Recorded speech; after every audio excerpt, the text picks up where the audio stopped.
సమయం లేదు మిత్రమా. ఇదే జగన్ డైలాగ్. పార్టీ నేతలను పరామర్శించడానికి సమయం లేదు. జగన్ పలకరింపులకు కూడా నోచుకొని జైల్లో ఉన్న నేతలు, జగన్ కోసం పోరాటానికి సిద్ధంగా లేని వైసీపీ కార్యకర్తలు, అన్నీ ఉడత ఊపుల్లే. చేసే హడావుడి అంతా కాసేపే. అది రైతులకు గిట్టుబాటు ధర విషయంలోనైనా, మెడికల్ కాలేజీలపై ఆందోళనలకైనా, చివరికి జైల్లో ఉన్న తన పార్టీ కార్యకర్తలను, లీడర్లను కలవడం విషయంలోనైనా. ఓ ఏడాది క్రితం వరకు తన పార్టీ మాజీ ఎమ్మెల్యేలను, మాజీ మంత్రులను అరెస్టు చేస్తుంటే పనిమాలా వెళ్లి పలకరించి వచ్చారు. అసలు జైల్లో ఉన్నవారిని పలకరించడానికే ఏపీలో అడుగుపెట్టేవారు. బహుశా కూటమి ప్రభుత్వం కూడా అనుకున్నట్టుంది, తాను వరుసపెట్టి అరెస్టులు చేస్తూ ఉంటా, నువ్వు ఎంతమంది దగ్గరికి వస్తావో నేను చూస్తా అని అప్రకటిత సవాల్ చేసినట్టుంది. ఈ ఛాలెంజ్లో పాపం వైఎస్ జగన్ ఓడిపోయారు. రెడ్ బుక్ రాజ్యాంగమే గెలిచింది. ప్రస్తుతం జోగి రమేష్, పిన్నెల్లి రామకృష్ణారెడ్డి బ్రదర్స్, చెవిరెడ్డి భాస్కర్ రెడ్డి, వీళ్లతో పాటు పొట్టేళ్లు నరికిన కేసులో అరెస్ట్ అయిన వాళ్ళు అందరూ జైల్లోనే ఉన్నారు.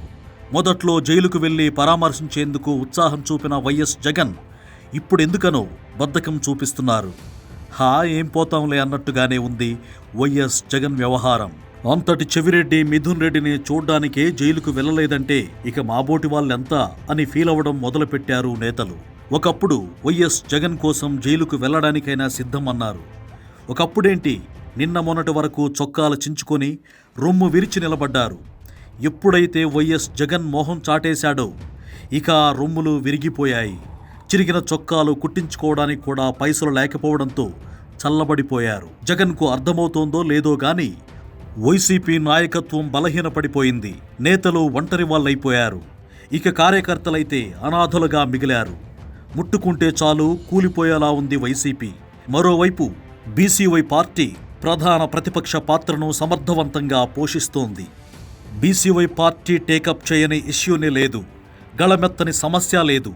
ఆ మాటకొస్తే బీసీవై పార్టీ ప్రశ్నించి పోరాడటానికి దిగిన తరువాతే వైసీపీ రంగంలోకి దిగేది. ఇప్పుడు వైసీపీ కంటే బీసీవై పార్టీనే బలంగా ఉంది.